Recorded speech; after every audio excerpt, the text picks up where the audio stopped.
and welcome to the video wall. Maria Bartholdi joined by Sam Ihlenfeldt. Hi, Sam.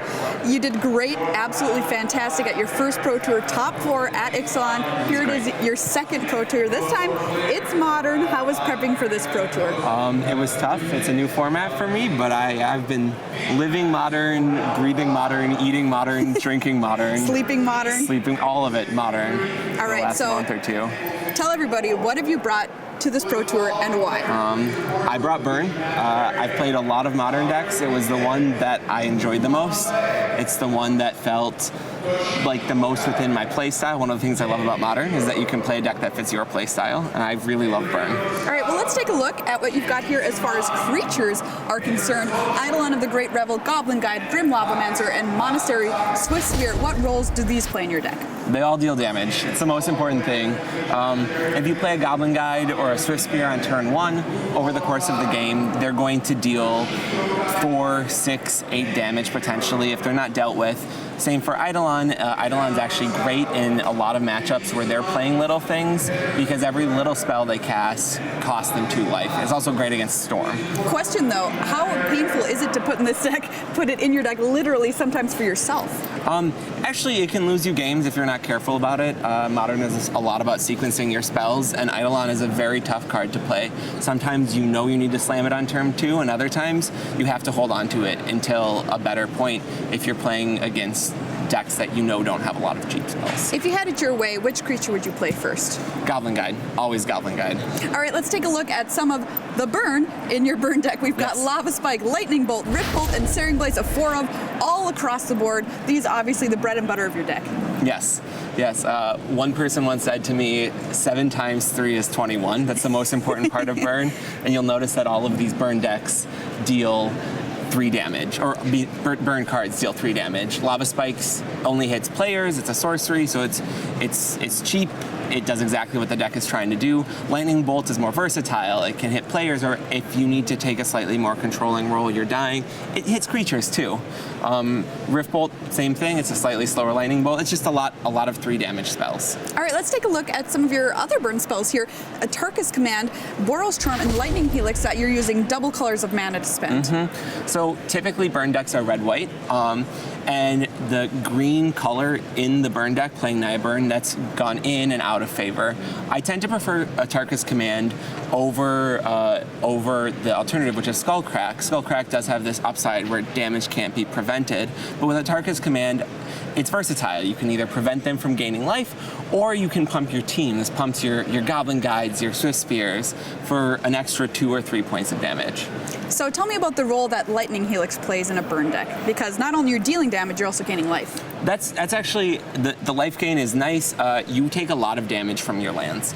You crack a fetch land, and you get a shock land, and you take 3 damage with your first land, and honestly, your first 2 or 3 lands of the game are going to be hitting you for 3 damage. So Lightning Helix mitigates that a little bit, and when you're racing with an opponent, it's nice to have that additional 3 life gain. And you keep talking about cards being versatile. Boros Charm is super versatile. How often are you using these other modes on this card?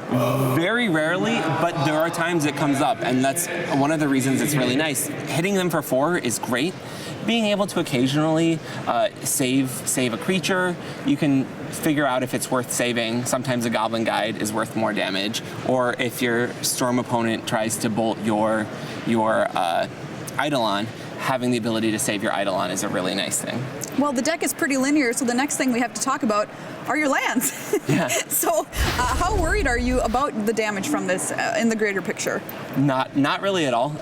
Your life total, who cares? Yeah, honestly, the only life point that matters is my last one and my opponent's last one, and I'm trying to get them to 0 before I get myself to 0. There are decks where it matters against. Affinity hits for a lot of damage. There are other situations in the burn mirror where having lands, fetching basic mountains instead of shock land is actually very useful.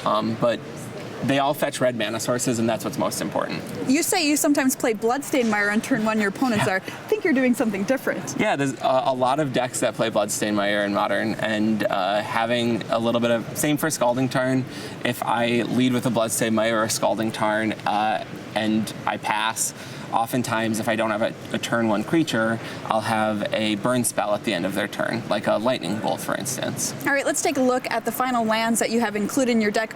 Only 2 basic mountains. Yeah. It's kind of surprising. Yeah, so you can fetch these Sacred Foundries and Stomping Grounds with the fetch lands, because you'll notice they have the mountain subtype on them. The mountains are nice to have. They are a way to not take damage when you fetch a land. And then the other one that's really actually innovative is Inspiring Vantage. That started showing up in decks a few months ago as a way to just, you really don't want to get past 3 land drops with burn. If you are beyond 3 land drops, then you're flooding out a little bit. So tell me, what kind of player wants to play burn? Who is this deck good for? Well, one of the cool things about Burn, this isn't as relevant on the Pro Tour, but it's a very affordable deck, and you can build really cool budget versions of it. So anyone can play Burn. Honestly, anyone. So if you really like decks that hit for a lot of damage, that feel really powerful and strong, and your spells all feel like they do something in every matchup, that's what Burn is for. And how are you doing so far at the tournament?